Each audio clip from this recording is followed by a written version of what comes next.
Hey, shalom, everybody. Shalom. Welcome to the Way Remnant. I'm Jeff Brannon. And I'm Miranda Brannon. Guys, so excited. We've got Dr. Al Garza back in the green room, ready to come on. I just have to say, though, on our opening intro, guys, I love that little scene where Aaron Sampson has a little baby and his little hair is just straight up. That reminds me of what I look like in the morning when I get up. So, hallelujah, guys. Good to see everybody tonight. We have a little business to take care of first. We've got from our records here, Al Henry first in comments tonight. Congratulations, Al. Good to see you. Praise y'all. We've got Dane Muna in the background as well. Good to see you, brother Dane. We've got both the Brunsons in the house, under the same house. That's right. Hallelujah. Good to see you. Joe's usually off working and doing stuff. So good to see you, Leno. Praise y'all that you're here tonight. Got Lynn Hobbs all the way from Karnak, Texas, guys. Good to see you, Mom. Good to see you. Hallelujah. Couldn't be the same night without my daughter here. She's also got the wrench by her name, so be careful. Be nice in the comments. She is not afraid to use the band hammer. Hallelujah. But guys, good to see everybody. We want to be real respectful tonight. I know not everybody agrees with everything that we say, and that's okay. We don't probably agree with what you have to say either. So hallelujah. I'm so excited tonight to be able to bring our guest on tonight, and I'm just going to go right on it. So Dr. Garza, very good to see you tonight, brother. Hallelujah. Welcome back to the Way Remnant. Thank you for having me. I appreciate it. It's good to be back. Good to be back. Yeah, well, I tell you what, listen, I really enjoyed our talk last time. It was really great. Eye-opening to me. I have definitely not studied Hebrew nearly as much as you do and have, but I definitely have studied some Hebrew through the Hebrew University. And the things that you brought out were so eye-opening. And listen, I was a good Berean, brother, and I love you, but I'm not going to take you just because you said it, right? I went back and looked at what you had to say. And, wow, very impressed. Very well-rounded things that you presented to us tonight. We're going to talk about something that you mentioned in a comment on a reply that I did to something on YouTube. You said, hey, you'd like to come on and talk about Psalms 110 verse 1. And man, I got very excited. And without very much hesitation, I said, how soon can you come on? And brother, I have to admit, I got so excited, I double booked us. I originally had you booked for this coming Wednesday, but like 2 months ago, I had already booked. We have a guest coming on, Catherine Jones, and she's going to be talking about a book that she had. And I'm like, oh my gosh, I didn't even realize it until we got done with Sukkot. And I'm like, oh, okay, I need to fess up to Dr. Garza. Hey, would you like to come on this Monday, or would you like to come on next Wednesday? And you're like, man, I'm ready to go. What do you? Yeah, I was good either way, and I appreciate that, because either Wednesday or during the week, I'm pretty open. So my schedule kind of fluctuates, and this was a good week, so that was good. Well, brother, we're so excited to have you on.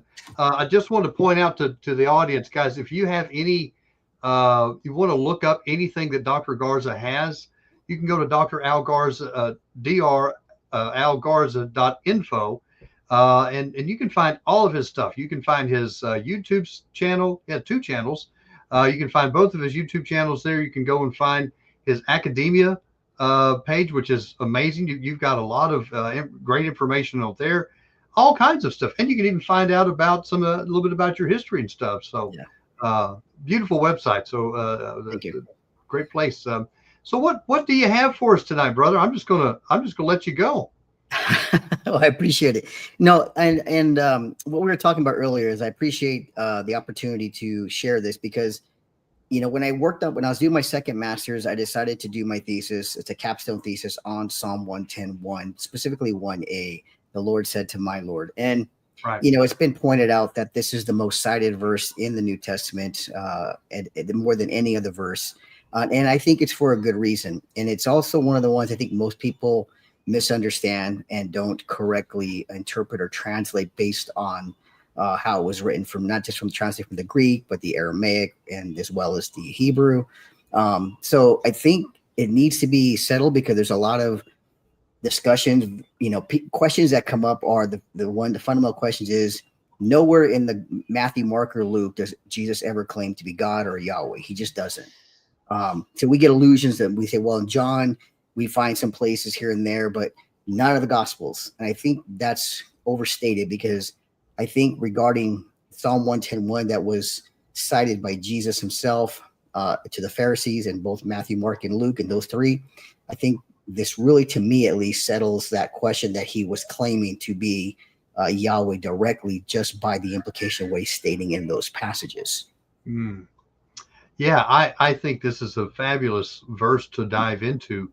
And we have found, I wrote a book on going through Mark's gospel, and every chapter Mark alludes to with the scriptures that he quotes out of the Tanakh, that Yeshua is Yehovah. He makes a distinction with the Father, but at the same time, every chapter, and it's not just once in every chapter, but it's multiple times.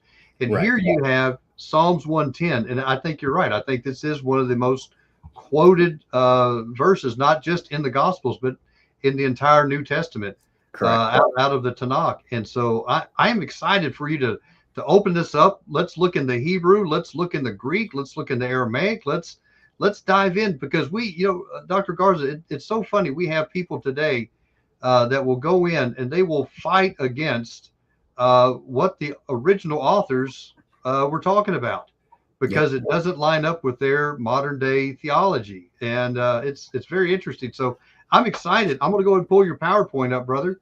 Sounds good. I will be your click guy. Just tell me when to click, and we'll carry on. I appreciate that. So what I'll start with is saying this. You're right. We got individuals who are denying the deity of the Messiah, that he was just a man, just appointed by God to be the Messiah, anointed, all these things. And then they talk about how, he was given attributes of God and so forth. But their question is always challenged to to Trinitarians and people who believe in Jesus is more than just the Messiah. But they always say, well, where does he ever claim to be God or claim to be Yehovah? Where does he ever make these statements? Or where in the Gospel of Mark, Luke, and John? I think that's what this is going to address, because again, this to me is a foundation cornerstone passage that Jesus references to prove and to say that he is Yehovah, and he's not just the son of David, and he's not just a mere man coming from the lineage. So the first verse I put up there is, for Jews demand miraculous signs, and the Greeks seek for wisdom. Now this is important, because for Jews, and this comes between a Jewish mindset versus a Greek mindset. Now, for Jews, they don't dare question God. Right. If they don't say, well, how would you do this? And how did you do that? And how are you? They don't ask that, because if you remember in scripture, whenever somebody, especially like Job, questioned God, God came down on them. Who are you? Who are you to tell me anything? Were you there when I did this or I did that? Who are you? Right. So the Jews always look for signs, miracles. That's their proof, so to speak. And then for Greeks, the Greek mindset is seeking wisdom. We want to know how, why, where. We're trying to figure it. If it doesn't make sense in our mind, and this is where I think it separates how the scriptures are written to say, this is what it says. And I mentioned this to you last time. This is what it says, without trying to interpret or tell you what its meaning is. Just read the text for what it says. And what it says plain and clearly, you're either going to accept it or reject it. So the Greeks will challenge that. A Greek mindset would like to challenge that and say, well, no, I need to know how this works and how this works and how. Well, now you're going to the seeking wisdom, which, again, the Jews never did. So when people challenge Jews, where did the Jews believe in Jesus being God or the Messiah being God or this Trinity thing? Well, they didn't have to go and teach it or try and explain it, because they just believed it based on God revealing himself. They never said to God, how are you doing this? How are you this? And how did you?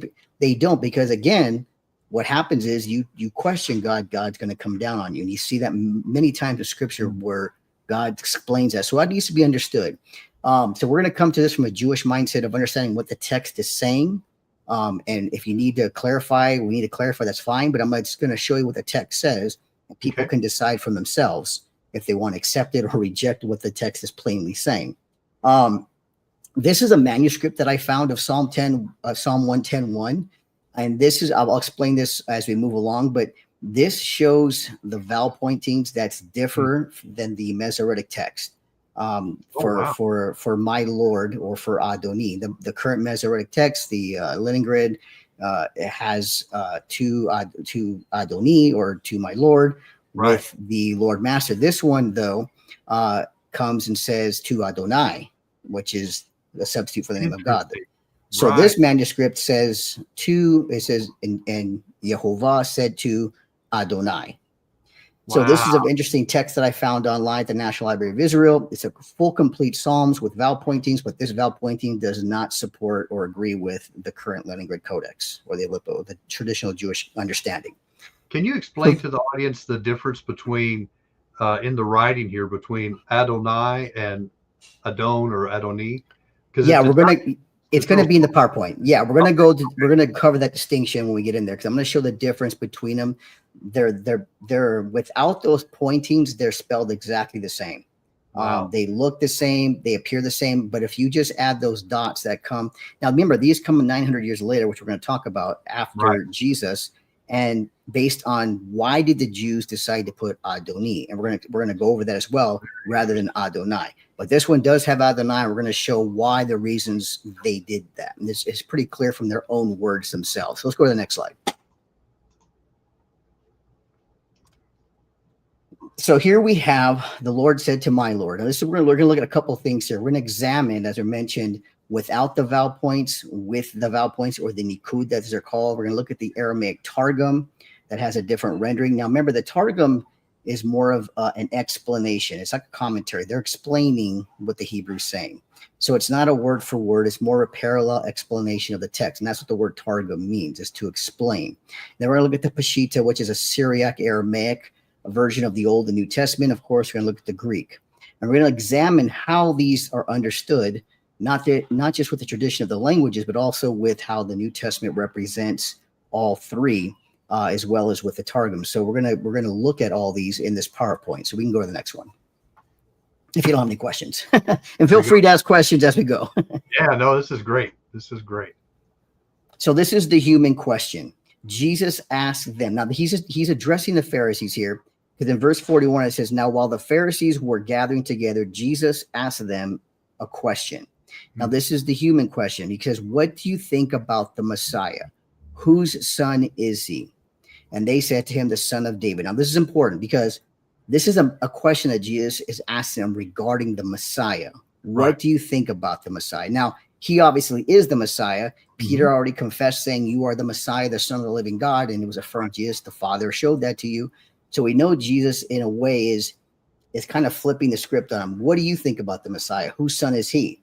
And so they say, the son of David. Now, that is a pretty standard answer for everybody who denies that Jesus is more than just a human, because they say the son of David, son of God, all these things. He's just a man, human form. So this is a standard response. And Jesus taught in the temple, and he said, this is Mark's cross reference. How can the scribes say that the Messiah is the son of David? This is another question, because the scribes themselves are teaching that the Messiah is the son of David. This is who he is. Now, the wording is slightly different between Matthew and Mark, but the response that Jesus is going to give next is what we're going to look at. So this is the human question with the human answer. Pharisees are confirming he's a son of David. Let's go to the next slide. Click on. If the Messiah were just a man, then why did he have to correct them? Their answer was correct. If the Messiah was just a man and the son of David, no correction was needed. So we're going to see that Jesus is going to answer them with the correction of saying, then why does, as he did with Mark. Let's go to the next one. What was Jesus trying to tell them about the Messiah? Let's go to the next one. Click. How is it then? This is Jesus' response. After they confirm that he's a son of David from that lineage directly, he says, how is it then that David in the spirit calls him Lord? Then he's going to quote Psalm 110, but he's going to finish with David himself calls him Lord. So in what sense is he his son? Now, this is Mark and Matthew and Mark combined. Luke pretty much is identical to Mark, so I didn't add Luke, but it reads the same way as Mark does. So this is in between the Psalm quote. I focus on this because Jesus didn't say that David in the spirit calls him my Lord, which would have been more proper if it's looking at from Psalm 110:1. But he said David calls him Lord. And if David calls him Lord, in what sense is he his son? So in other words, if he's just the son of David, then how does David refer to the Messiah or call the Messiah Lord in Psalm 110:1? That is important because, like I said, Jesus did not say my Lord, which would have made more sense if we're looking at the Adoni type of answer. But it says Lord and Lord twice. So we're going to look at that in the Greek right there, as you see, the kurion and the Maria. This is important because that is we're going to look at the grammar here, but it's not a big deal. But the Peshitta uses Maria, which is important because Maria only stands for the divine name, Yehovah, Yod He Vav He, the Tetragrammaton. That is only used for Maria, especially in the book of Psalms. So, and the Greek as well. So let's go to the next one. Can you real quick for the audience? I know most of the audience is familiar with the like the Leningrad Codex. Most of the audience is real familiar with the Greek Septuagint, and of course our Greek manuscripts that we have for the New Testament. Can you again address what the Peshitta is? Yeah, actually, I believe it should be coming up in the next that has a definition. So let's move. Yeah, so I'm going to get there because I have that in there. Okay. So what is Lord in the book of Psalms? Let's start from here because we're going to talk about the Peshitta, what it is, and the importance of it. But the Greek word that is translated of the Jesus's words, and I don't believe Jesus was speaking obviously Greek at that point. I don't think he was mentioning it. But the Greek word for kurion equals Yahweh or Yehovah. Always Yehovah in the book of Psalms. It is, remember, the book of Psalms from David, and not all of them written from David, but there's 150, and it's addressed always and spoken of either of Yehovah, Adonai, or Elohim, all referring to the God of Israel. Okay. Never does it mention anything else other than those titles in all 150 books. So if you look up the Greek kurion here that Jesus said grammatically, it's always going to be the Tetragrammaton or Yehovah, always. Not Kiriomu or my Lord or Adoni, as some would say. Interesting. And we're going to show this because this is important because remember, Jesus is saying according to David in the spirit. So the entire book of Psalms for the Greek translation is always Yehovah or Kurios, Kiriou. We're going to look at all the different variations grammatically. It is never used for anyone else in the entire book of Psalms. So click again. Okay. And the Peshitta, which is Maria, equals Yehovah, Yod He Vav He, not Mari, for my Lord as a human master, or for Adonai, my lords. So whenever you see the word Maria, it's always the Tetragrammaton, always referring to Yehovah, always, especially in the book of Psalms. That is always confirmed. If you get the Peshitta, which we'll talk about, look at the book of Psalms.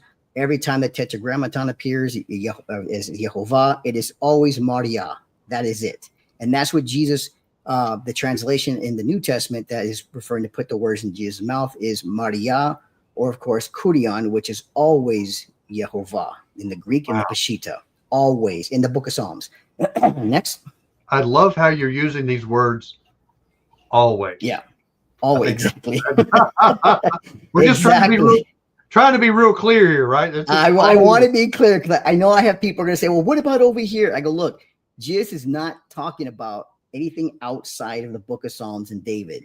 So when we're dealing with what he said, David in the spirit said, he's referring to the Psalms. You've got to know all 150 of how David wrote.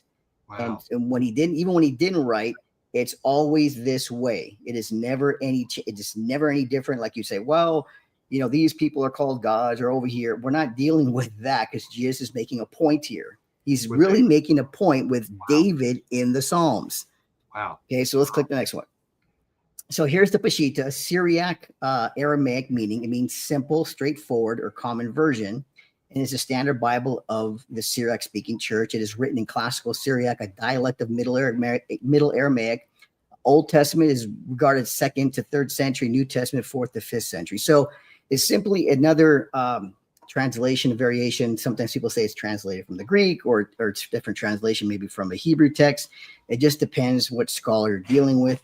But this is really 2nd, 3rd century Old Testament. So if I look at the book of Psalms, I'm looking at a 2nd to 3rd century Aramaic text regarding Maria, or New Testament 4th, 5th century. So these were, again, Syriac, speaking people with the form of Aramaic, and they would translate and interpret this correctly according to how they understood either the Greek or even the Latin or even an earlier Hebrew text source. So this is where we got to understand is why I'm saying Maria. I'm speaking of the Peshitta. When I'm using the Greek, it's the Greek. And this is, oops, I didn't mean. No, go ahead. That's fine.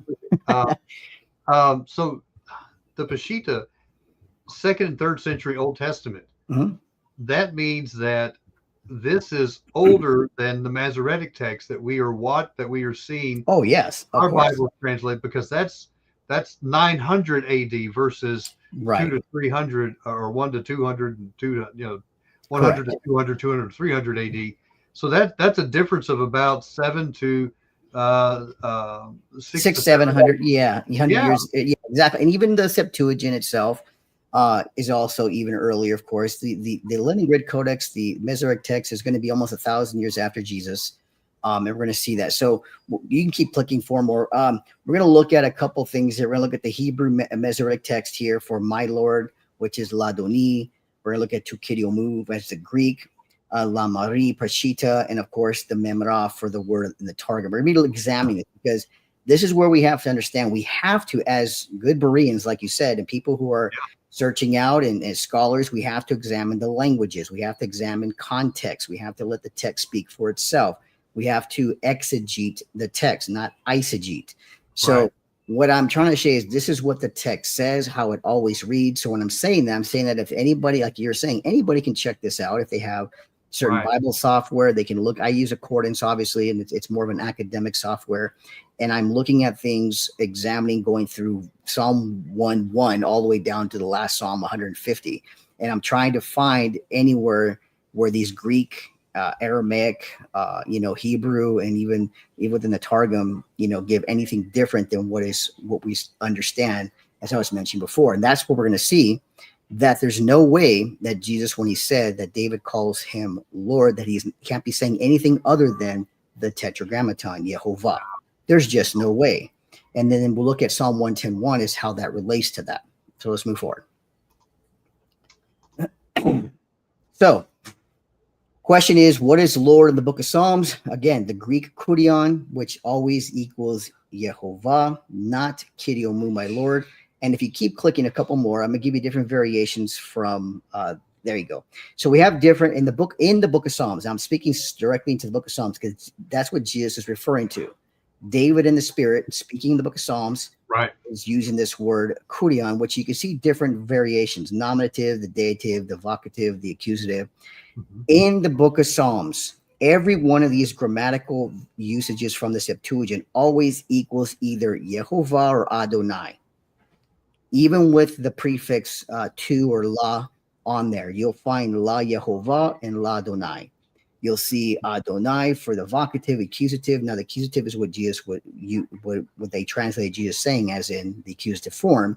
But this is always used for these in the entire book of Psalms. You'll never see Adoni in there outside of the Psalm 110:1. Never.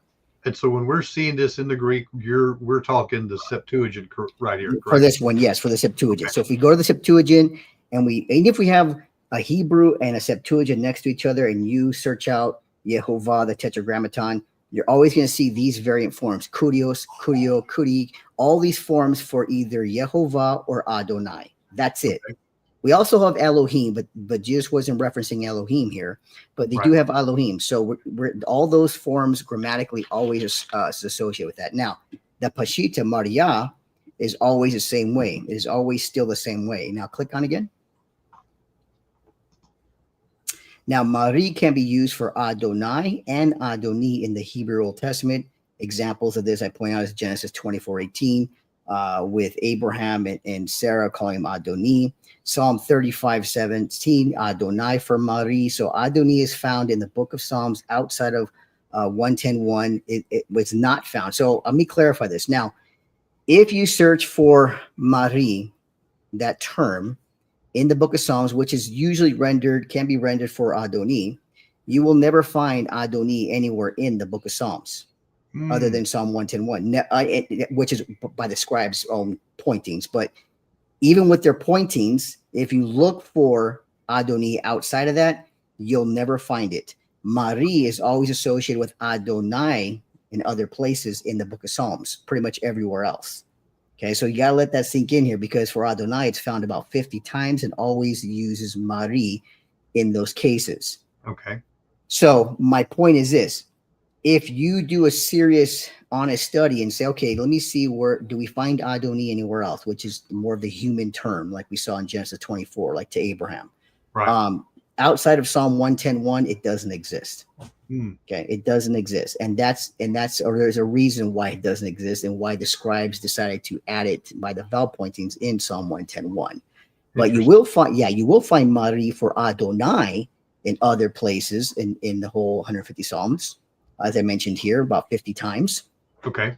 So you do find that, which is important, because this is going to build the case on why we need to believe that David was not referring to Adonai here, as the scribes want you to believe. Right. But he was looking for more Adonai, which is more consistent with the rest of the Psalms and the ones that he wrote. That's important, because he deviate from his tradition of writing Adonai and Yehovah for these terms, or did the scribes have another tradition that they were putting into the text when they added those vowel pointings? Does that make sense? Yeah, 500, 600, 700 years later. Right, exactly. Almost 1,000 years later, 900 to 1,000 years later after Jesus. So we're going to look at that. So this is important to understand. Next one. All right. So we have my lords, which is the plural Adonai, and Lord in Hebrew is both, as you see the spelling there in the dark bold, Aleph, Dalet, Nun, Yod, without the vowel pointings. It can be read as either Adonai or Adoni. Right. Okay, that's without the vowel pointings. Now the context and all that's going to determine. So the context that we saw Jesus referring to was not my Lord, but the Tetragrammaton in Hebrew, the Maria, which is again saying Yehovah in Jesus' words, would have been more in context with Adonai, not Adoni. The only way you can make the distinction between Adonai and Adoni, which if you click on, I have it on there. Okay. Is one Adonai with that highlighted yellow there, the Nun, Right. is with the kamatz, T-shape under the second to last Hebrew letter. And if you click again, then we're going to show how the Hirik Yod, or the Hirik, the other one, under the second to last Hebrew letter is like a dot, and that's for Adoni.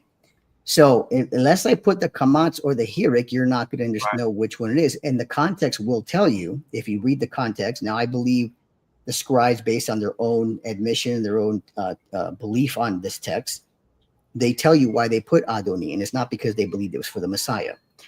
What Jesus did was he challenged them with the Tetragrammaton by saying that David in the Spirit calls him Yehovah, because that's exactly what David says, I believe, in Psalm as Adonai. And we're going to see that even an earlier church father, during the time that the Masoretic text was put together, he affirms that it originally read Yehovah or Yod-Heh-Vav-Heh before it was changed to Adonai.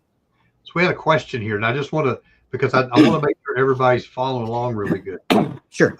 When we read the older manuscripts of Hebrew, they do not have the vowel pointings. Correct. And so what you're saying here is just the four consonants, and what determines the difference between Adonai and Adoni are the Nakud, or the vowel pointings, which were added later, roughly around 900 AD. And what you're saying here is that we have earlier manuscripts from the Peshitta, which was around the 2nd and 3rd century, that's using Syriac, right? Yeah, Syriac Aramaic, right. Syriac Aramaic, and it was showing a very similar word to Adonai versus Adoni, correct? Well, it's not a similar. It's the same word Mari, which can be used for Adonai or Adoni or Adonai. Okay. The difference was looking at it from the completion of the whole book of Psalms to see, was there any other Mari Adonis in there? And there wasn't. It was just in this one vowel pointing here in Psalm 110:1, and that's it. Mari in the entire book of Psalms is always equated to Adonai, except, of course, in Psalm 110:1, when the scribes 1,000 years later decide to change it to Adoni, which is still Mari. But we have to ask ourselves, did the original text really mean Adonai, which is still Marie, Right. or did it mean Adoni for Marie? And like I said, it's absent in the entire book of Psalms for Adoni Marie. It doesn't exist for that. And the only difference, I want to make this real clear to the audience, is the difference between a little T shape that's under or a dot. And exactly. That's it. That's it. That is the only difference that tells you if it's speaking of God himself in the plural, my lords, the substitute of the divine name, or a human master lord, as we see with Adoni and we saw in Genesis and so forth. Now, here's the interesting thing. I'll say this here. I did also find manuscripts older or earlier than the Masoretic text of Psalm 110:1. These are fragmented that do not have the vowel pointings. So we don't have it in the Dead Sea Scrolls. Okay, Psalm 110:1 is missing the Dead Sea Scrolls, but people have only looked. Well, if we don't have the Dead Sea Scrolls, we have to look at the Masoretic text and all that. Well, we now have fragments of Psalm 110:1 without the vowel pointing, so people can see that it is spelled exactly the same Hebrew letters. Right. And the only way you can determine is if you are looking at it as with those vowel pointings. So I do have two manuscripts that I found fragmented of Psalm 110:1 without the vowel pointings that date earlier than the Masoretic text. Wow, very fast. And that I haven't shown anybody yet because I just recently found those a few weeks ago. Nice. I'm using that for my next PhD dissertation next year. So I'm going to be using that as part of my beta, which I did post actually on Facebook. I apologize, I misspoke. I did put the sections of that on Facebook. Okay. Announcing that I was actually working on another PhD. So I'm at Trinity Bible College in graduate school, and I'm focusing on my doctoral dissertation 4 years on this passage. And I did post snippets of that manuscript of Psalm 110:1 without the vowel point, so people can see what it would have looked like at the time of Jesus.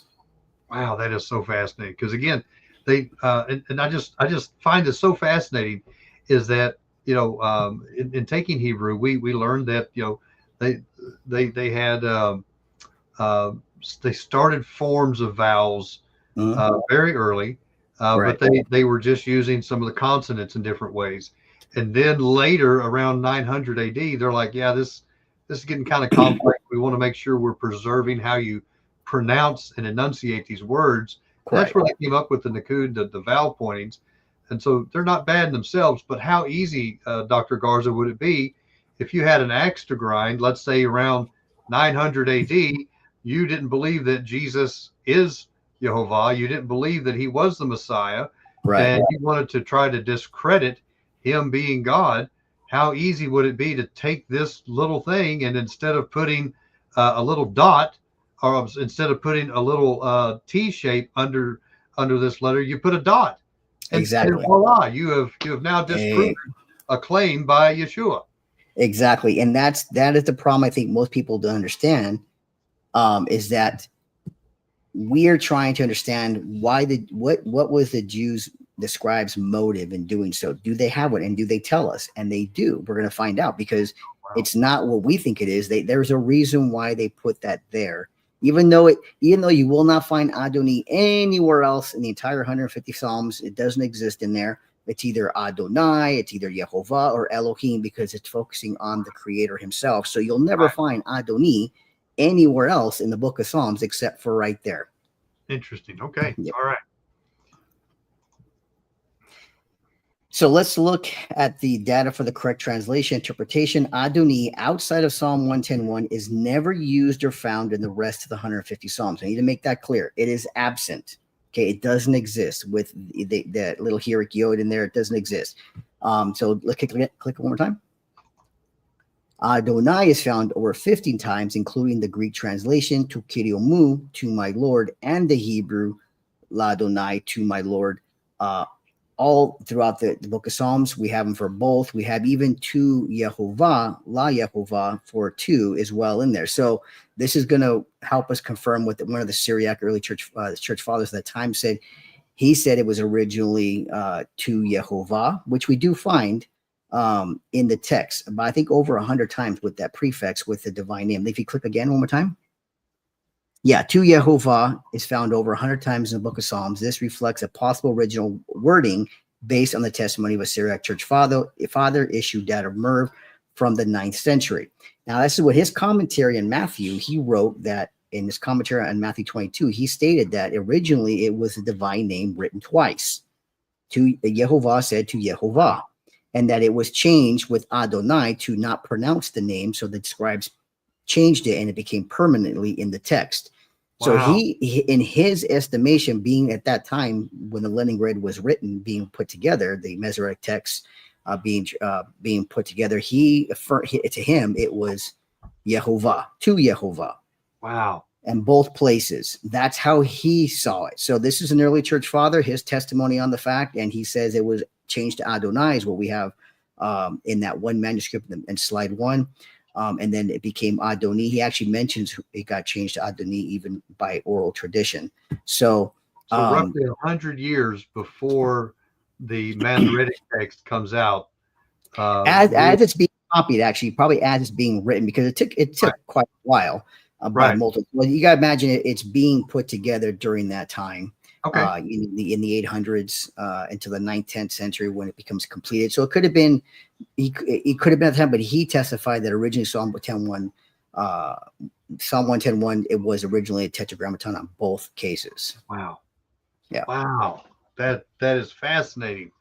Man, that's okay. That's really cool. Guys, Yeah. Look, I'm a Bible nerd, I'm a text nerd, and I am just absolutely loving this, Dr. Garza, because this really cuts through a lot of opinions. This cuts through a lot of just, I'll just say our YouTube scholars out there. So this is very good stuff. Yeah, and I'm going through this because, like I said, I'm presenting the evidence, the data. I mean, people can look at this themselves. They can decide for themselves how they want to read it. But this is what we know when we look at the data for supporting either Adonai, Adoni, or the Tetragrammaton. We have to look at the data and say, what did Jesus say? How did he say it? And what's he referencing? And how did David write? And what did he mean? Now, the earliest Greek manuscripts we have of Psalm 110:1, the Septuagint, and and even in Matthew 22:44, use of the nomina sacra, the sacred name, shows both the names as divine titles. Adoni is never in the sacred name or the nomina sacra in the Septuagint. Okay, we need to understand that. So the sacred name is simply referring to taking the first and last letters of, let's say, if you want to say kurios, and you take the first letter and the last letter and you just put those two there, that means it's referring to a divine name or title, like it's referring to Yehovah or to Adonai, or even to Elohim. And this is what we see this is the Septuagint for Psalm 110:1, and you see the yellow highlights, that this is the abbreviation for both kurios and kyriou. So you see that the omega there as well, and you see the different letters of the abbreviation. That means that the scribe writing that believed that these were two divine titles of either Yehovah or Adonai, not Adoni. Adoni in the Septuagint is always written out. It is never abbreviated with the sacred name. Never. Wow, that is fascinating. Yeah. And this is right from the Septuagint, correct? Right from the Septuagint, the earliest versions we have of this running in, early, 3rd, 4th century. And so, like I said, you have the Peshitta earlier than that. This is a sacred name abbreviation of Psalm 110:1, affirming that to them it was never Adoni, because it would have never been written in that way. It would have been abbreviated to show either Yehovah or Adonai. This is why we understand. This is why I believe the early church, the church father, the Syriac church father, affirmed that the data with what we talked about, the Greek word kurios and kurion, all the variations are only used for Yehovah and only used for Adonai. So here we have Matthew 24:43 has the Greek sacred name for Yehovah. Then how does David in the Spirit call him Lord? It's abbreviated there. I think if you click on it again, you'll see it, and you'll see again the highlight yellow, the new at the end there with the other letter. We look at the Greek here. We're looking at the abbreviated sacred name, the Kappa Nu. So we look at those two letters. So for Kurion, they abbreviated it for Kappa Nu to show this is a divine title, either Yehovah or Adonai. This is not Adoni. Wow. So because Jesus didn't say my Lord, he's using the divine name. Like I said, if you go to the book of Psalms that we just saw, you're only going to find that Greek word used for Yehovah or Adonai only. Okay, Wow. so it's not used anywhere else in a consistent manner. So we got to understand this is the evidence that we're looking at the data to say, look, is Jesus calling himself to the scribes as the Messiah, Yehovah, Adonai? And from we're looking at, it's the only way we can read the text, being honest with it, and looking at even the whole entire book of Psalms, looking how Jesus said it, look how they translated it from every language that we have. So that's got to be considered important. This is data that cannot be dismissed. Wow, this is fascinating. And so I hate to keep going back to this, So no, go but ahead. this is anywhere from the Septuagint. Some people say they began compiling it around 150 BC or something like that, and then I know there's different versions of it all the way up up until the first couple centuries and things. So this is centuries before what we have as the Masoretic text, Correct. which is what most of our Old Testaments are translated from. Correct. Correct. From the Vatican Codex or the Vaticanus and the Sinaiticus, all these different codexes that have the Tetragrammaton, that have Psalm 110:1 in them. The ones that do, and some of them, they predate obviously the Masoretic text. So these are, but we gotta understand, these were believers in Yeshua. This is what they believed. The Masoretics were not believers in Yeshua. That's right.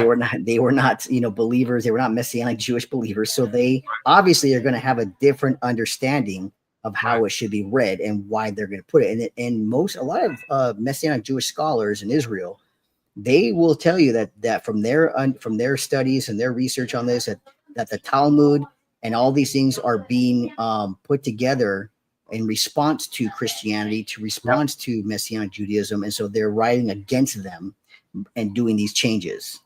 Yeah, I agree with that. So here we have another one where it's Yehovah said to his Memrah, sit at my right hand. The divine presence of Yehovah is at your right hand. This is in the Aramaic Targum, and we're going to cross references with 1 Kings 2, but the Aramaic Targum says that he's speaking to his word, to his Memrah, to sit at his right hand. And then it says in verse 5, the divine presence of Yehovah is at your right hand. That's verse 5. Now, verse 5 has Adonai is at your right hand, which again, Adonai reflects back to verse 1, if we read it correctly. But here in the Targum, which is it's explaining the Hebrew. If you go back, hold on, go back one more time. No problem. This is verse 5, but I want to go back to the other one.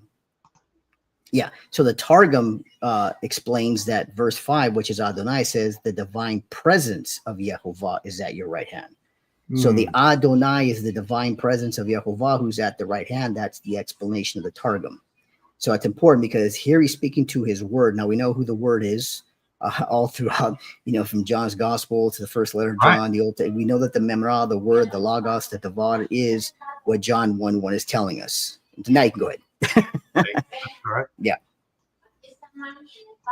Yeah. So here we have Psalm 110:5 affirms the divine name of Yehovah or Adonai in verse 1 by using the Greek, again, the sacred name, the nomen sacra Adonai in the Hebrew, and Yehovah in the Aramaic Targum. The Lord is at your right hand, or Yehovah is at your right hand. This is how we understand. This is, again, putting the pieces together, looking at the bigger picture. And here we have the Greek with the sacred name, with the sacred name and Adonai in yellow, and of course in the Targum, the divine presence of which is the Yehovah is at your right hand. So so these are the different variations showing that this is not an Adoni. This cannot be a human master or Lord. So again, we have to understand that this is what we're looking at, and we have to see that this is consistent with the rest of Psalms, with the languages behind it, and even how the Christian writers and even to some point the Jewish Targums and all that, they confirm all this. Brother, I'm telling you, when you really break this down and look at it, especially now looking at verse 5 compared it to verse 1, there's just no question about it. Yeah. Wow. And I can't wait to get into your thoughts on why these things have been changed. But this is making a very, I just want to say, an airtight case. Yeah. If you go back and look at the languages, and just see what they're putting again, and then the Targums, those were. Can you just throw that out? Yeah, the Targums are an explanation. They're like a commentary, what we would call a commentary today. They're explaining what the Hebrew is trying to say. It's a very loose type of translation, but even the word targum itself, which is found in the Hebrew Bible, I have another PowerPoint that deals with, it's found that it means to explain. That's how it's translated. The targum mean to explain something. So it's trying to explain what the Hebrew means. So it's kind of giving you a commentary in translation as a loose one. So that's what the targum is. Gotcha. And these the targums were written roughly around what year? Well, there's an oral targum during the time of the time of Jesus that Paul was even references into Timothy's letter. So there's an oral tradition to that would have been. Now, whether there is one written down, that's debatable. It comes later on that we have targums being composed right before the Middle Ages or the medieval period, early on. But oral tradition, when we look at Paul, he actually orally references the targum tradition of Exodus, which is found in our current targums that we have. So we know there was a tradition being passed down regarding how to understand certain passages in the Hebrew. And you believe, I believe as well, but you believe that John was referencing this in John 1:1, talking about that Yeshua was the Memra. He was the Word. Right? Yeah, I believe that was in the mind of John, dealing with the Devarim. Now, the early church father that we mentioned, the issue that Merv, the Syriac Hebrew, Syriac Aramaic, and he also had, he comments on both the Hebrew and the Syriac. He said John, he actually references John as having the Hebrew Bereshit versus the Aramaic. Okay. So he cites that John wrote his in Hebrew. But with in mind, of course, of what we understand from Devarim and the Memra, the Jewish tradition of the explanation, or what we would know as a commentary. Wow. So it's kind of both. Okay. Definitely would have been in John's mind, even writing it in Hebrew, reflecting back to how they understood the Devarim or the Memra being used as Yehovah himself. Very good. I just want to be real accurate with this because, brother, what I have found is that sometimes when we talk, people will grab a little bit of something and they'll just take off with it in a certain direction, and they'll leave the reality of of the facts. And I think that's why we have like over 40,000 denominations in Christianity as well. So I hate to kind of keep going back over some of these things, but I want people to understand the significance and how this is just locking everything together. With this Psalms 110, it's amazing. Now, when you said that brought me in mind. See, this is where people will say, untrained, and I gotta say untrained people who are not trained in academia or in the languages, and so if they'll look at Jesus's words when he said David in the Spirit called the Messiah Kurion, which is the root word for kurios. They'll say, well, that word just could mean Lord and Master, and it could mean this, so it doesn't really. And they take a definition of a word and they try to use that to define the meaning or the context, rather than looking at why Jesus said it and going to the book of Psalms and say, do we find that in the book of Psalms? Is that word used for Adonai as Lord and Master for human? Because he's citing David. And if you don't go to David himself in the Psalms to see where you find that Greek word, it's only used for the Tetragrammaton or Adonai. So Jesus is literally saying that the Messiah, David called the Messiah Yehovah or Adonai, most likely Yehovah, because that's where it's found in that specific case. But it can go either way, never for Adonai. That's the point. So he could not have said Adonai, my Lord, because it's a singular form of kurios, not my Lord. Wow. Very good. Very good. Okay. So why Adonai? Okay. Correct. Adonai. The scribe 900 years after Jesus was following Jewish tradition. Jewish tradition said that Psalm 110:1 was about either Abraham or David, a human master or Lord. They did not originally affirm the Messiah in Psalm 110:1. And I put this in my master's thesis, affirming that they, in the earliest tradition within the Talmud, talking earlier to different rabbis, affirming that either they believed it was speaking of David or Abraham, or that it's referring to even Hezekiah at some point. They did not hold the messianic tradition of that text early on. Now, later on, a few hundred years later, they started to say, well, maybe it's about David or Abraham and the Messiah, or David and the Messiah. It could be, but earliest tradition to refute the Christians was this is about Hezekiah or David or Abraham. Therefore, it is Adonai, not the Messiah. Right. Now, that's important because if you believe that it is Adoni, that means you're got to believe the Jewish tradition that it's either going to be speaking of David or Abraham or Hezekiah and not the Messiah. That makes Jesus a liar. Wow. Does that mean you're saying you cannot hold to Adoni because the tradition of why they put Adoni is what you have to accept. The reason behind it. If you reject the reason, well, I don't believe it's David, Abraham, I believe it's the Messiah, then you have to go with Adonai or Yehovah, because that's what Jesus was saying in reference to himself as the Messiah. Because they are telling you, we're putting Adoni because we don't believe it's about the Messiah. We think it's either David, Abraham, or Hezekiah, and it could be a combination of other things. And so if you reject that, then you reject Adoni. You can't have it both ways. I like how you put that you can't have it both ways.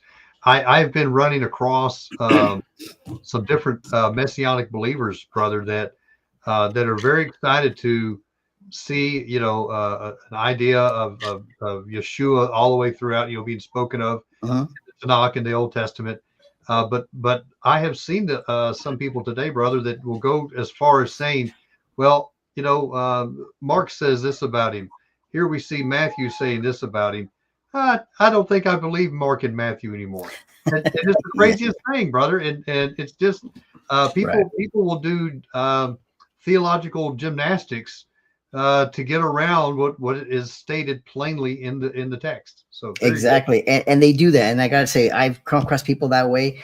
From my last PowerPoint with you, when I went to 1 Kings 19, talking about the word speaking to Elijah, and then told him to go stand before Yehovah while he was passing. Remember, I told you the two distinctions were being made there. I've had to this day non-Trinitarians, Unitarians try and tell me, when I asked them, what does that mean? If it doesn't mean they're distinct and there's a distinction being made there, what does it mean? Their explanation is, well, he was telling him to go stand before himself somewhere else. I'm like, and have the same conversation, literally word for word. He forgot. He's got really short-term memory. He tells Elijah, what are you doing here? Exactly. He's schizophrenia. He doesn't know who he is. He tells Elijah, what are you doing here? And then he tells him again, what are you doing here? After he tells him to go stand before myself, we're going to have the same conversation. This is this is the logic of someone who doesn't want to accept what the text is saying. And they have to be very creative to twist that and say, well, the only explanation is he's talking about himself again to go stand before himself. I mean, my jaw dropped. I'm like, are you kidding me right now? That is your die on the hill when you can't admit the text is clearly making a distinction between the word and Yehovah, even at that point. So I hear you, because they will reject what the text is saying clearly without interpretation. And I was telling them, I'm not interpreting it. Here's what it says. Tell me what it means. And they did. That's what and then they told me, you're interpreting. I go, I'm not. This is just what the text is saying. Word for word, read it. And if that doesn't show distinction grammatically, syntactically, contextually, then I don't know what does. Wow. So they'll fight tooth and nail on that, but yeah. All right, brother. All right. So what do we know about Psalms 110:1? All right. So let's go to recap. Jesus affirms the Messiah is Yehovah and not just a man. That's clear from day. All three languages, Greek, Hebrew, and Aramaic, also affirm the Messiah is Yehovah Adonai in Psalm 110:1, based on the languages of the Maria, Mari for Adonai, for the nomen, a sacred name, and the text of the Septuagint. And even in the whole entire Hebrew of Psalms, only Adonai, Yehovah, and Elohim are used in conjunction for the God of Israel, all throughout 150 Psalms. Never is Adonai mentioned except when the scribes decided to make it so by adding the Nikud, because they wanted to affirm Abraham or David or even Hezekiah as it's speaking about. So they do not affirm the Messiah at that point. Therefore, it has to be rejected. But I think if you click on it, I have a third one. An early Syrian church father also affirms that Psalm 110:1 originally read Yehovah and was changed to Adonai. And that's important because he was there just before it was completed or before it was completed and put down. You have the Aleppo and oral traditions and other texts, but he affirms that his position was that it was originally Yehovah, then to Adonai, and then changed later to Adoni. That is fascinating. So originally it read Yehovah said to Yehovah. Right. La Yehovah. And we find in Psalms La Yehovah over 100 times. We find La Adonai, a number of times, including in the Greek to Kidiomu in there, exactly how it reads in the Greek, without the nomen secra. Wow. Very good. Very good. And then nowhere in the book of Psalms do we find Adonai outside of Psalm 110:1. Only Yehovah and Adonai. For those kurios, kurio, all the different variation forms of the grammatical structure, whether it's in the dative, in the accusative, or the vocative, it's all, or the nominative, it's all for either one of those two throughout the whole 150 Psalms. Never for Adonai outside of 110:1, if you want to believe the scribes. So it's a consistent theme of David to speak of the God of Israel as Adonai, Yehovah, and Elohim, all throughout the Psalms, specifically with the kurios root word for Adonai and Yehovah in the Greek, always. So we have this consistent thing. We've got to say the data does not support Adonai in that one place because a Jewish scribe decided to put a vowel point that changes it. Yeah, he changed the kamat to a dot. To the Hirik Yod. Yep. That's the only difference. To the Hirik, to the Hirik, to not putting a kamat because they didn't want to make it a divine title.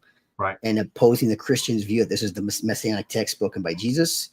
As Yehovah, they changed it to make it Lord or Master. Wow. And then the meaning behind it. So Abraham, Isaac, or Abraham, David, or Hezekiah. Wow. Very good. Okay. Let's see. Here we go. Finally, the Jewish scribes added the vowel points to read Adonai because of Jewish tradition. That's clear. They admit it. They say it. And if you reject the Jewish tradition of it not being about the Messiah, then you can't accept Adonai. That's just the way like I said, that's the only conclusion. Then you're only left with Adonai or Yehovah, period. So you're saying that if you're agreeing with the Adonai, then you are agreeing with the reason why, the meaning behind it. That Yeshua is not the Messiah. He's exactly. Not. He's just a man. And he's well, not even just a man. That verse doesn't even apply to the Messiah. It's speaking about somebody else, either David, Abraham, or Hezekiah. So if you agree with that, Adonai, you're agreeing with the reason why, and it's not about the Messiah according to those scribes. And when Yeshua is talking about that verse, talking about him, now you're making him out to be a liar. Exactly, because he said one David in the spirit, in the spirit calls him Yehovah. Yeah, the term there, not my Lord, and then he cites the passage to support it, either Adonai or Yehovah. And then the scribes were silent; they didn't say a word.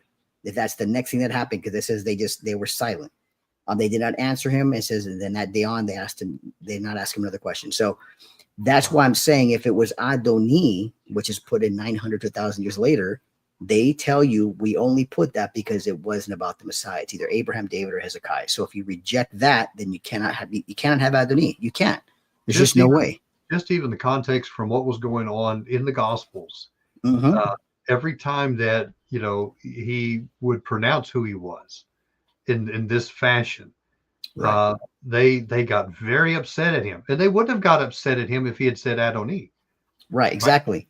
Because he'd be right. They said the son of David, correct, Adonai. Or if he would have said my Lord, and he didn't. He says Kurion, what the Greek translation, but that would have been Maria in the Aramaic, which we do have, which is Yehovah, and translated into Hebrew, Yehovah. Wow. So that's what we have. So that's got to be understood, because when someone asks you, where does Jesus claim to be Yahweh or Yehovah or God in any of the Gospels outside of John? Well, in Matthew, Mark, Luke, right there, you find him in Matthew 22. You find in Mark, Luke, the same occurrence. If you do what I just showed you here, that's what he's telling the scribes, that he is Yehovah, and that's what David said. Yeah, like again, when I wrote my book on Mark, Mark is making allusions and quoting from the Tanakh and showing different things. This is outright saying it. Right, exactly. Outright saying it. Wow. But he's using David as his source. So it's not Jesus saying, well, I'm Yehovah. Or, no, he's saying David called him Yehovah. Yeah. So how can he be the son of David if David is confirming that he is Yehovah in Psalm 110:1? That is the point. So he's not necessarily saying it through himself. He's giving the source of David, which the scribes have to acknowledge King David. They can't say King David was a liar. King David was wrong. Yeah. Or they could tell Jesus, you're blasphemy, you're a liar. But since he's you can't do it to David. So Jesus gives the source of David that shuts them down, saying, how is he the son if David calls him Yehovah? You can't, and that's not. And so what are they going to say? They can't accuse David of blasphemy and liar. They can't, because then everything falls apart for them. So Listen, that's what's key. I want to tell everybody that's watching, if you're having trouble with this, because brother, there could be some people having trouble with this. Yeah. If you're having trouble with this, that's great. Go back, follow what Dr. Garza is presenting here, and do your own research. Yes. Don't believe it because Dr. Garza has spent decades, working up and earning a PhD, and actually going to do a PhD thesis on this. But go back and search these things out for yourself. And I think that's important because look, there's so many people that teach. There's so many people, and the Bible says there should be few teachers. Yeah. There's so many people that teach, and they're parroting. Brother, I did it. I was a pastor from 2000 to 2004, and was an evangelist years ago. You know, I had the evangelist hair back then and all that kind of stuff. And a lot of the stuff, brother, that I taught and preached were things that I parroted from other ministers, from other professors and different things like that I had learned. And you know what? I came to find out that some of those things were very incorrect, and they were traditions that had been taught by men. And that's all we're talking about tonight, is we have some traditions that were taught by men that had rejected Yeshua as Messiah. And around 900 AD, they changed one vowel in Psalms 110, verse 1, to make it mean something completely different. And I was in your shoes even early on in my Christian faith, my 20s to early 30s. I was parroting, mimicking things. Scholars would say, oh, you know, even Trinitarian scholars, oh, well, yes, the Trinity is not in the Old Testament. It's only found in the New. If you do this. And I'm thinking, wait a minute. And that did not sit right with me. I'm thinking, wait a minute, there has to, if God is triune, if there is God appearing in the forms that we claim in the New Testament, then we should see evidence of that, not just little tidbits here and there. There's just no way. And I had to step out of the tradition of the parroting of the same concepts. No, I'm not satisfied with that. And I went, like I showed you, through the book of Genesis on finding in the Hebrew where these things were not so, that there was an idea of a persons of God appearing all throughout the Hebrew scriptures, from Genesis as the foundation for the first 20 chapters, all the way through, till we get to the New Testament. That was from the Hebrew, which most scholars I found out did not really read the Hebrew that well. They didn't study it. They were looking at the Septuagint that changes the plural to singulars, so that wasn't there, or they looked at other things. And that's what I like you said, I had to step out of that and say, that doesn't sit right with me. I need to look at that for myself and not just keep repeating what I've been told. That takes guts, because then you're going against the grain. Yeah. You can lose a lot of friends. I know when I stopped teaching certain things that I taught, brother. Look, I got dropped like a hot potato. I no longer got all the invites to go preach and teach at a lot of churches because of I stopped espousing to some of those things. So thank you for being bold enough to search out your own faith, to search out. Even going against well-known Semitic scholars like Dr. Michael Brown, very well-known Semitic scholar, good friend of mine. I've talked to him. He's endorsed one of my books. I talked to him about, like I told you before, Genesis 18. He has a different view of it. He thinks it's Yehovah and two angels. And I've talked about that. And the difference between him and I in our position is that he's holding on to more Jewish tradition or Christian Jewish tradition later on. And I'm saying, look, that's not what the text says. And he simply says, yes, I see how you're translating that. I don't have a problem with that, but he's going to hold on to more of the traditional view of it rather than saying, what does the text say? And that's why me and him, we different. People say, well, look at Michael Brown. He doesn't agree with you. He's a Semitic scholar. I say, I agree. And that bothers me because it's used against me. I say, look, I'm just exegeting the text. I'm playing it out. And I've talked to Dr. Michael Brown about this word for word on his radio show. We've talked on the phone, email, and he doesn't say it can't be. He just simply says that's not his position, but he sees where the Targum, the Targum agrees with me in certain areas. He sees where I'm coming from, just like Dr. Benjamin Sommer, which you pointed out the last time. Right. He agrees with that. My position that it could, the fluidity of God appearing as three men, Yehovah as three men. So I get you, because people will point to Christian scholars who haven't done that much work into it, but hold to more traditional point of Christian text of interpretation. but that's okay. Yeah, yeah. Well, I really enjoy trying to get back to what the text actually says. Right. Because listen, Right. we are all guilty of looking at things through a bias lens, and Sure. it takes effort to not look at things through a bias. Yes. I'm loving what you're doing here, because you're actually going back and look, you've opened up the Greek, you've opened up the Hebrew, the Aramaic, and the Syriac. You've opened up all these different witnesses to this Yeah. one verse, Yeah. and going into it, you're hoping. I'm sure you're brother, you're a self-professed Trinitarian. You're hoping that this says it a certain way, but Yeah. it could have said it completely different, and bam, there you go. But it And doesn't. that exactly, and that's why I look at it and say, I'm going to look at all 150 Psalms. I'm going to go verse by verse and check out all the different places. I do not, Adonai doesn't exist in there. All we find is Adonai, Yehovah in the Greek Septuagint and the Aramaic. They're all mixed with each other in agreement. Nowhere do we find Adonai except in one place that was put by the scribes. And that goes with, even with the Hebrew New Testament manuscripts that I have. When I found those and I discovered those, my fear was, are they going to affirm Jesus as Jewish copyist, as Yehovah, as Adonai? I go, what if they don't? What if none of these manuscripts have it? Yeah. Then I got to think, okay, what were they thinking? And lo and behold, they did. They called him. No one can confess Jesus is Yehovah except by the Spirit. They called him Adonai in there. They used a tetragrammaton for him. All throughout the different passages, they affirmed who he was. And every single manuscript that I have of the New Testament in Hebrew, from the earliest to the latest, all affirm the same tradition that we believed as Christians early on and so forth, that Jesus is Adonai Yehovah, even in these Hebrew copies. So that's was huge to me, like, wow, because I was on the other side thinking, what if they did not? But affirm, no. I posted these manuscripts on different pages, but they do even polemic works, which is interesting. Polemic works, which was Jews writing against other Jewish believers who believed in Yeshua, Jesus as a Messiah.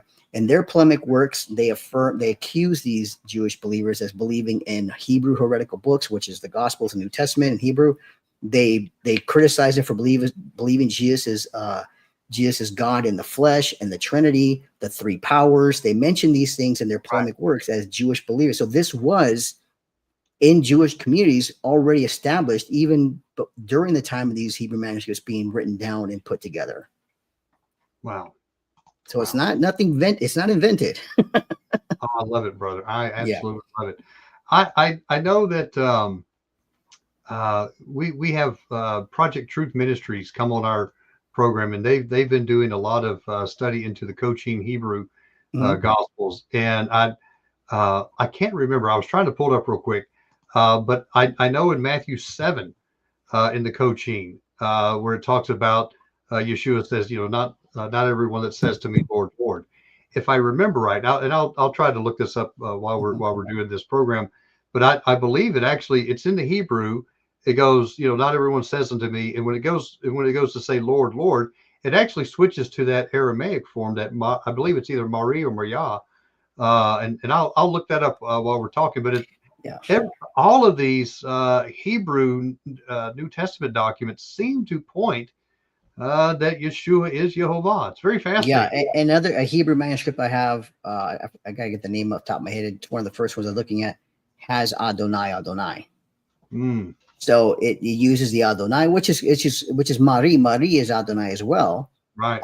So it can go either way. But so the Hebrew ones that I have, well, even without the vowel points, like I said, could be read as Adonai. So like I said, these manuscripts, but even in some of the clearest ones of First Corinthians, no one can say Jesus is Lord, or in this case, Yehovah or Adonai or Ahadon. These are titles only given to God in the Old Testament, affirming that Jesus is that. No one can say that unless by the Spirit. So Mari is what it says. Mari, which is Adonai as well. It can be used that way. And we have Hebrew manuscripts that I have as Adonai with the vowel pointings. Yeah, I'm finding it more and more compelling, brother, that the New Testament is saying that he is Yehovah all the way through. We have just been kind of kind of brainwashed into another thing just because it's written in Greek. So very interesting. All right, brother. Yeah, exactly. I've been kind of rabbiting here for you. Okay. Not a problem. This is more of the conclusion. Now that we've looked at the Psalms, we've looked at the words of Jesus claiming to be Yehovah through the mouth of David. We look at other things that we have to now consider, that Yehovah God has come in the flesh, other verses to confirm what we call the incarnation, which if you pull up, if you click on, we have 1 John 1, which everyone knows the word was with God or next to God, and that's in the Hebrew, and the word was God. He was with God in the beginning. The word became flesh. All things were created by him and through him. Philippians is, people, I think, undercut the Philippians that Messiah Jesus was existing in the form of God, taking the form of a servant, the same Greek word for morphe there, and being found in the fashion as a human. So these words form twice, as he was in the form of God, taking the form of a servant. Now, the Hebrew word for servant, as well as in the Greek, always displays a servant as being something of obedient or in worship or obedience to someone else. So, of course, when Jesus speaks about the Father, the Creator, or God, he's speaking this as the servant Messiah, what he became, a servant to the Father. Therefore, everything was given to the Father. So that's why Jesus, I can do nothing of my own accord except what the Father shows me, but he says, I and the Father, we are one. But he's obedient to the Father. This is what people forget, because they like to point to the human side, the human side of Jesus. Oh, Jesus said he has a God. He has it. Well, yes, he became a servant. The servant Messiah is going to have a God, because that's a human form, fashion, but he existed in the form of God prior. Yep. And he took the form, same word, of a servant, being fashioned as a man. Therefore, he's going to have the same things that we have. That's why he said he could be tempted as we were, but not sin. He can call the Father God. He can call, reference as his God, because he's speaking as the Messiah, the servant, the one who, look up the word in Greek and Hebrew. It's being a servant or obedient and total subjection to somebody else. And that's what Jesus was. He emptied himself of that form that he had as God, became a form of a servant. And that's why we see him making those claims about between him and God relationship that people point to, but they ignore all the other deifications of him saying, I'm Lord of the Sabbath, or I'm all the different areas of Lord of the Sabbath, and greater than the temple has come, and I'm here, and all these illusions and all these things that they understood him saying that he was more than just the son of David. Even we just saw here in Matthew 22, where he directly references David as being the Messiah, Yehovah. So here we have John 8, same thing. I, Jesus, have come down from heaven to do the will of my Father. So he had come down from heaven. He was in heaven, which is Philippians. And of course, the second man referring to Jesus is God from heaven. We have a Hebrew manuscript that reads that way. The second man, who is God. It uses the word Elohim, from heaven in that manuscript. So we have a Hebrew manuscript that affirms it.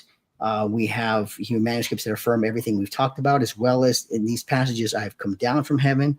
He became a servant.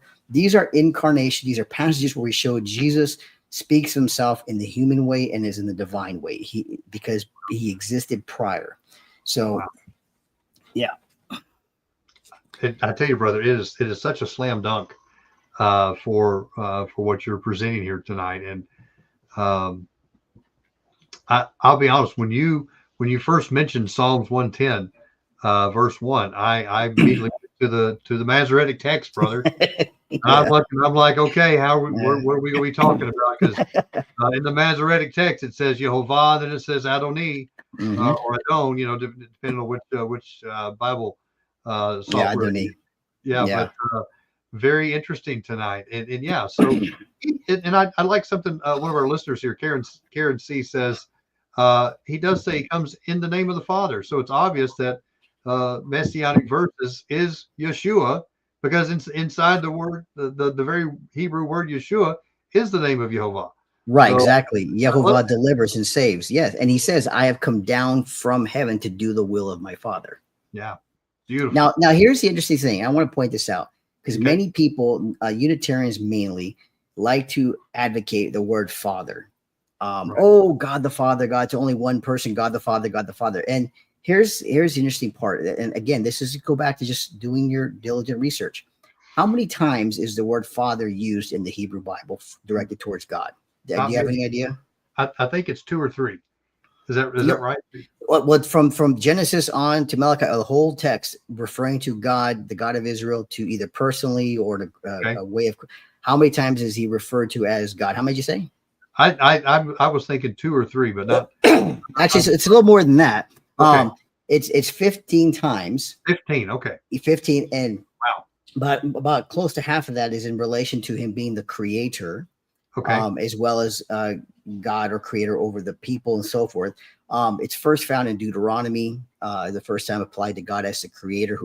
He is our father, which that word in Hebrew, avi or av, the root word simply refers to the originator or creator of life, someone who gave life. He's not talking literal father like the Mormons would believe, or someone where if father becomes, no, he's saying, I gave you life. I am your father. I'm your, see, because father in English is very abstract. Right. It's very abstract. Concrete Hebrew means originator, the creator of life.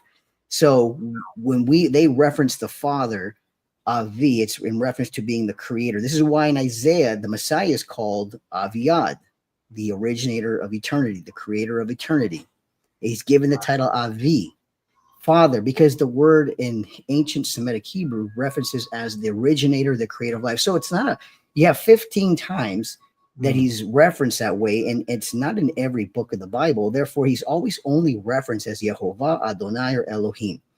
And that is it, or El, even El, the singular form. But again, it is not, Avi is not his given name, like a lot of Unitarians say, well, he's a father. Right. That's not how he was understood from the Hebrew scriptures.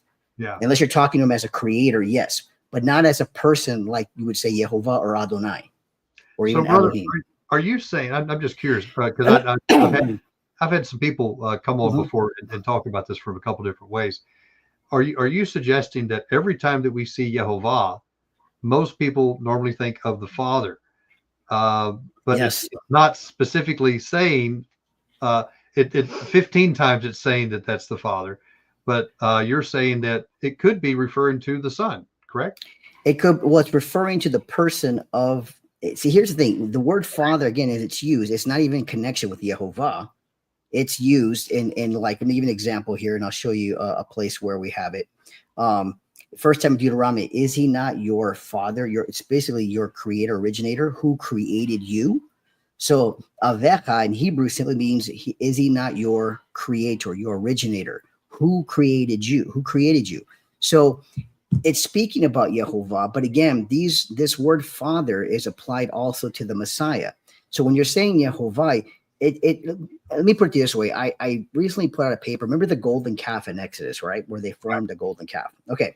That golden calf represented Yehovah. Right. That single, because Aaron said, we will give a feast to Yehovah. Right. And that golden calf represented, because in ancient Semitic times, the calf, represented a specific deity or even gods, that gods would be hammered. So what do the people of Israel say? These are our Elohim. These are our gods. Right. What is it? It's a single golden calf representing Yehovah, but yet it is the plural Elohim that they are worshiping. And Aaron says, we will make a feast. So they weren't committing idolatry. What they were doing is the second commandment of saying, you created an idol for Yehovah, which you should not have done, a graven image, which you should not have done.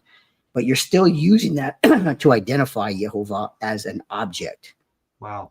So the Yehovah is used singularly as representing the image, but the persons is plural, as in those gods, as in Elohim, plural. These are your Elohim, or these are your God. So the understanding of singular plural existed in ancient Hebrew Israelite mind, that a single object like the golden calf that represents Yehovah is also Elohim, the plural, because that's what's been revealed to them as the word, the messenger we talked about before, in Yehovah himself. And that's why they use it as a plural. They were not committing idolatry by saying foreign gods, because Aaron made it clear that this represented Yahweh, who they were going to, Yehovah, because they were going to make a feast to him the next day. And that this golden calf represented Yehovah, singular, but yet it was the plural Elohim they were saying, led us out of the land of Egypt. Very interesting. So that's what the ancient Semitic people, they understood the singular plural usages of what it meant to be singular Yehovah and plural Elohim as the persons being revealed. And this is clear from we get from Genesis on to Exodus, as I mentioned. That is understood. It is not foreign to them. Someone say, well, it's foreign. How do they understand? No, they understood it even when they created that golden calf as Yehovah, as Elohim, the persons who led them out of Egypt, the gods, so to speak, in that respect. I really enjoyed when you were on last time how you brought up not only that you have said, Dr. Al Garza has said, but also Dr. Nehemiah Gordon has said, the original literal understanding of Elohim and Adonai are they are God, Right. they are Lord. I find that very fascinating. And because they don't have S's. So right. when they take a plural noun and they want to make it, when they take a singular noun like Aloha and they want to make it plural, they got to put they at the end. So that makes it plural. It's a suffix. Wow. It's not S. So it's they are Aloha. They are God, or the possessive form. They are my Lord. And this is the plural thing. That's what it's even in the language, like you just said. It's in the language of third person plural suffixes attached to singular nouns. They, which would then turn the singular into plural. We use S's and we get a bad concept of that with gods. We think gods like individuals, like the Greek gods. You got the Zeus and Hercules and all these people. That's not in the mind of an Israelite. That's why I said the golden calf is a prime example of a singular image representing Yehovah, but the plural Elohim, they Aloha, they are God. They led us out of Egypt, which represented by Yehovah as the calf as an image. So they violated. I have not heard that tonight until you brought that out tonight. Here's another point, brother, that I love you. And I'm going to go back and take what you just said. I'm going to go back and look it up. I'm going to go back and be a good Berean. Yes. And say, wow, because you know what? That I've always thought of it. They were committing idolatry. They come down, Moses, they're on their honeymoon night, and there they go. They're breaking the commandments. And, Moses, I love the Mel Brooks version better than Cecil B. DeMille. He comes down with 3 tablets and he drops one of them. But, but this, it's fascinating because you're saying it's not that they were committing idolatry. They were making a graven image. Right, because remember, that's what Aaron says, that now after they created it, we will have a feast to Yehovah. To Yehovah. Yeah, it wasn't to these foreign gods. It was because this represented Yehovah, which is a violation of the second commandment. Do not make any graven images of, because in ancient Israel, and whether the Uritic and the Canaanites, a calf and would have a strength, vitality represented, and it did represent gods and encapsulating that image. So they came out of Egypt, understanding even in Egypt the calf, how it represented. They had forests. They had different gods. And like in Canaanite culture, they had Bashan, which was represented by bulls. So so this represented Yehovah, because that's what Aaron said. Tomorrow we feast to Yehovah. That image they created so they can have an image of Yehovah there for them, but it was the plural Elohim that led them out of Egypt. Even God said when he told Moses, you better go down, because they have created this image, and they are saying these are their Elohim that they created. So even he said, you better go down, because this is what they're doing. They're creating this image of a calf. This was a violation of the second commandment that he given Moses. Do not make any graven images. This was not foreign gods, because this is not Aaron. Aaron said clearly this was Yehovah that they're going to feast to as the image of the calf. And again, that was one of the main things that Yah told them over and over. Don't worship me. Don't take on the ways of the pagan to worship me. How did the pagans worship them? Their gods? Well, with this golden calf was their supreme creating images. Creating images in him and all this. And this is why just the next chapter over, if you remember from last time, the next 2 chapters over, God speaks to Moses as his persons, his faces that he will send form, and that no one can see my persons. Again, God is speaking of his plural persons who have gone out, who they cannot see and live. So it goes back to them understanding the singular and plural forms of Yehovah to Elohim and Adonai. That's why it fits perfectly that this is the triune appearing, but from Genesis on, and we see even through Exodus, where even God affirming his persons that appeared. And we find that all throughout Genesis. Wow, fascinating, brother. All right, I'm gonna get you back over here to your. Let's go to the next slide. Okay, so we also have First Kings, the translation, but will God indeed dwell on the earth? It's rhetorical. It's affirming, yes. Behold, the heaven and the heavens of heavens cannot contain you. How much less this house I have built. Again, this is from go to the next passage from Solomon. For the Targum reads, for who has supposed and who has imagined that in truth Yehovah has desired to cause his divine presence to dwell among the children of men and who dwell on the earth. It's explaining First Kings in Hebrew as saying that where it says, but will God indeed dwell on the earth? Or it says, would it not Yehovah has desired to cause his divine presence, which we saw earlier in the other passage, to dwell among the children of men who dwell on the earth? Behold, the heavens of the heavens are not able to contain the glory, how much less this house which I have built. So even the Aramaic Targum giving you explain, this is his divine presence that will dwell on the earth. This is God's desire that he will dwell with man, his divine presence, which we know as the Word who became flesh, the one who exists in the form of God and took on the form of a servant, who we just mentioned all of Jesus, who I have come down from heaven. He was with the Father from the beginning of creation, even in the prayer with the glory he had with him. The divine presence is going to dwell. This is how the Targum interpreted it. So will God dwell on the earth? Yes, it's rhetorical.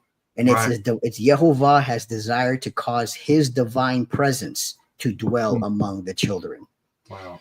So this is Yehovah speaking clearly that yes, in First Kings, that's what you get. God will dwell on the earth, and it will be his divine presence who will be there.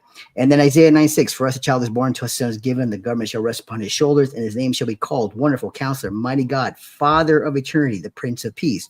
How does the Targum understand this? With the Aviad. Click the next one. We have, for unto us a child is born, to us a son is given, and he shall accept the Torah upon himself to keep it, and his name is called from before the world, Wonderful Counselor, Mighty God, who lives forever, the Messiah, in whose days of peace shall increase upon us. That's the Targum. So this Targum, the Targum affirms this is the Messiah who shall accept the Torah upon himself to keep it. And those are his names that we have talked about. And one of them is from the Hebrew, the Father of Eternity, the Avi, the Creator, the Originator. Yeah. I really like how this Targum, instead of saying the government shall be upon his shoulder, he shall accept the Torah upon himself to keep it. Yes, and his name shall be called. Wonderful explanation of what does it mean, and the government shall be upon it. The government, that's God. That's God's law. Yes, talking about it. The United States law, and that I can't drive 55 and all that kind of mess. It's just talking about God's law. The theocracy of God's commandments, his law that originated with the people before they had a king. Yeah. This is what the Messiah upon himself will keep it, and this is God's teachings and commandments, and that's exact instructions for it, and that's what he will keep. Wow, that's amazing. I've not seen that before. This is all. Oh wow! And at the end. Oh wow, brother! I'm telling you what, this has been just fabulous. I have, bro. I don't know how you can make a clearer case. It is very very compelling, and I'm always open to someone. If you guys have some things in the comments, maybe someone's watching this later and you've gone back and watched this times, and you're like, yeah, but, and throw the yeah buts in there. I'd like to see those, but this is fascinating, brother. Yeah.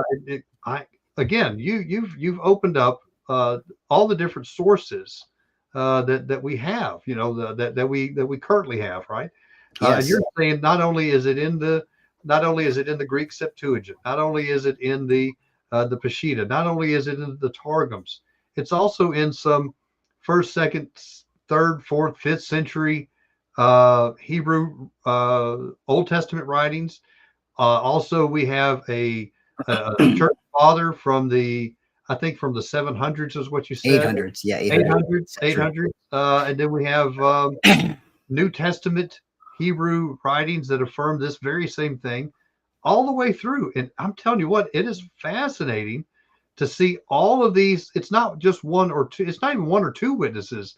It is multiple upon multiple witnesses saying the same exact thing. Now, what we have, brother, because I know we'll have some people that'll disagree with this. Sure. Just because maybe they don't like my eyebrows, or they don't like something that we do here on the program, or maybe Dr. Garza is a pronounced Trinitarian, so of course he's going to view everything from that lens. No, you have gone out of your way to look at these other witnesses, and the only witness that we have that really says different is the Masoretic, and it's one of the very later references, and they clearly state that they are what we would call today anti-missionary. They are trying to do everything they can to say that Yeshua is not Lord in any capacity. Yeah, they think he's a false prophet. They think all kinds of things, and so very, very fascinating. And that I wanted to clarify. I don't want to give interpretation. I'm just giving you the data, what's in the text, from the languages, what's there. And I say, everybody check it out. Go through 150 Psalms, do the research, check for yourselves. Why is it Adoni? What do the Jewish Masoretes believe it to be or interpret it to be? You're going to find that it's not referencing the Messiah in the earliest traditions of their beliefs. So therefore, they were refuting Christianity. And again, just look at the languages. Jesus is clearly saying that David called the Messiah Yehovah, Maria in the Aramaic, the Syriac Aramaic, as well as in the Greek when it comes to the Psalms. Now, I'm not taking a word dictionary. I don't want people to. This is common. They'll look up the Greek word kurios. Oh, well, it doesn't just mean Yahweh, or Yehovah. It means Lord and Malach. Yeah, and they missed the whole point. I'm saying in the book of Psalms, all 150, you're not going to find the human form of kurios and any grammatical form of kurion, kurio for anybody other than Yehovah, Elohim, Adonai. Or not even Elohim, just Yehovah and Adonai. Elohim is theos, but different word.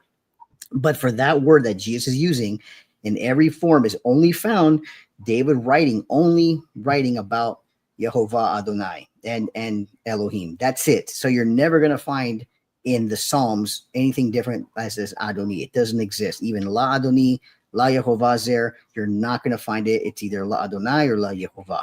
That's it. Do you have any recommendations? Because we probably have a lot of people watching us that are not on the PhD track and trying to really do a deep dive.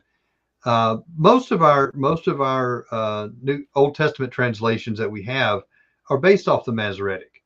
Do you recommend any particular translation that a viewer might be able to watching and say, hey, I'd like to read something that's not the Masoretic? Are there some Old Testament translations that are readily available to people that would be maybe out of a different thing? Yeah, I mean, to be honest with you, the only one that I actually had any decency for a translation that kept more of the Jewish context is the New Jerusalem version. Okay. It keeps all of the Hebrew names in there. It uses the Tetragrammaton. It uses Adonai in there. Now, if you look up certain passages in whether in Psalms, it's going to let me pull it up here, because sometimes certain translations still follow it. Now, this one doesn't say. This one does use the capital L and then the small ORD, which is reference for Adonai. Okay. So it says Yehovah, and it has Yehovah in Yod He Vav He, says to my Lord, and it is Adonai. Wow.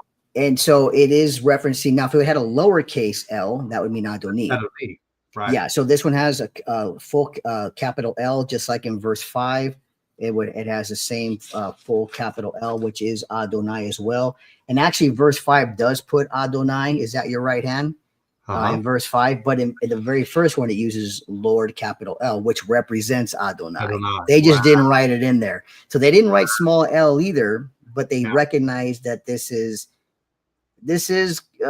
debatable among scholars. Right. Now, people have called in and said, why are you using the capital L? That's not for Adoni. You need to change the lowercase L, because they're following the Masoretic tradition. And like I said, if you want to follow that tradition, Granted, go ahead, but it is not about the Messiah. You're going to have to reject the true meaning of the text as if you're going to keep the Jewish tradition. So again, it's Adonai or Yehovah. Which translation was that again, brother? That is the New Jerusalem version. And it has they have it in this color. They have it in black. It's the NJV, New Jerusalem version. Okay. And you can find it on. It's a great version. I enjoy it if you want to stay closer to the Jewish sort, it has all the titles of the letters in Hebrew as well as written out in English. So it contains just the Tanakh, or is there also? No, it's New Testament, Old Testament. Okay. It's a complete Bible, and it uses Yeshua. It doesn't use Jesus. It uses Yeshua. It might even it'll give some Hebrew words in there. It'll say Ruach HaKodesh for the Spirit. But it's a good translation. It comes off a very recognized translation itself, and they just kept true to the Jewish so if we're more of a Jewish reader or someone who wants to stay close to the Jewish text of what would have been spoken at that time. So the NJV, I like to use that if I'm doing certain studies with the Hebrew words and connections as well. I tell you, every time my wife and I read several chapters a night, depending on what. If we're in the Old Testament, we usually read 4 chapters. We're in the New Testament, we read 2. Just to slow it down a little bit, so we don't go through it so fast. But we always, when we get done, we'll buy a new translation, and then and each one of us will buy a different translation. So we're constantly getting some of these new. So I found I'm going to be getting this one, and then you can. Good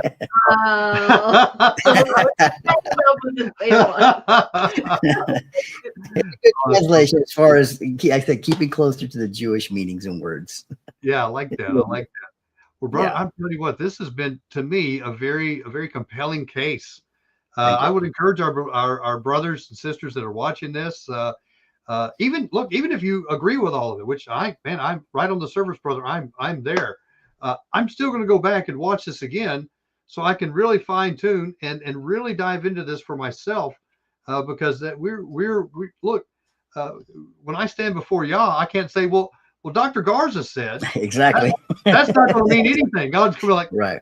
Yeah, okay, but this is you we're talking about, right? Right. And that's why I made it clear. I stress this every time.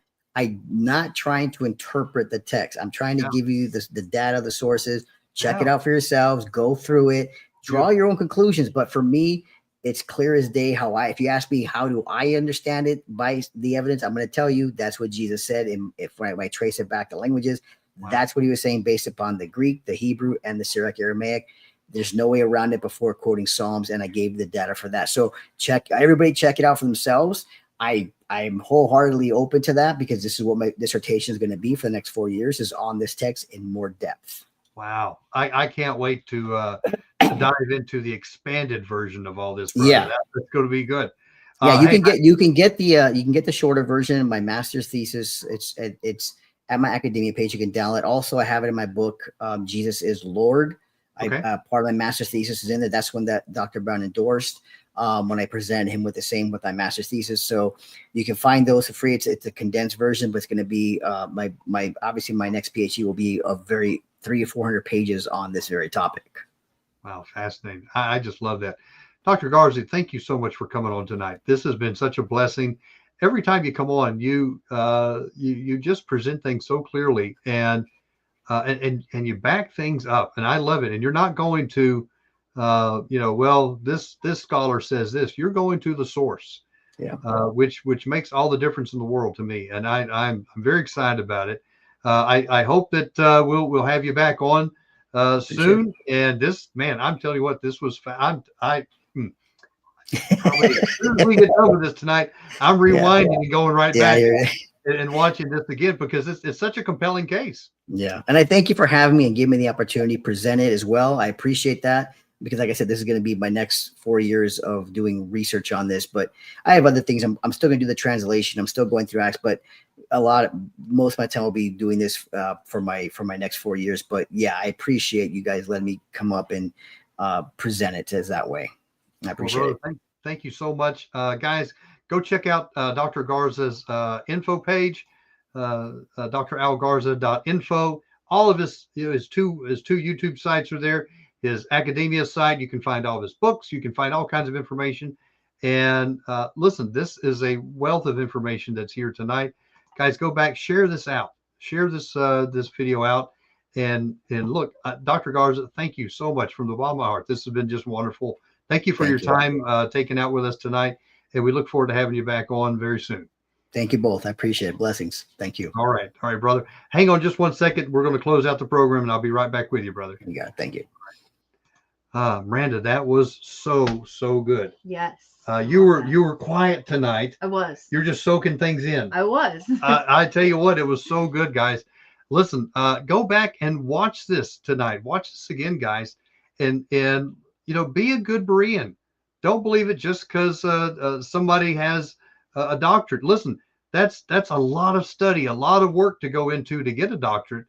But even Dr. Garza said, I've had to go outside of what fellow PhD holders have said to go back to these original sources and break from tradition and looking at some of these things. Yeah. Be that brave, guys.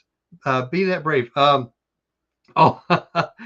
Thank you, Al, for being honest. Al says April Lockhart was first in comments earlier. So YouTube had taken her comment off. So thank you for being honest about that, brother. We will give a double first comments out tonight for you being so honest. But guys, listen, we appreciate each and every one of you. Thank you, guys. It's been wonderful. We look forward to Wednesday night. We're going to be having Catherine Kate Jones on talking about her book, and she's a friend with Janice Baca. She has a very similar story of what happened on their at the wedding on the real Mount Sinai. So I look forward to that, guys. Watch us Wednesday night at 8 p.m. We'll see you guys that time. But we love you guys. Thank you for tuning in tonight, and we will see you guys later. Shalom, shalom. Bye. Bye.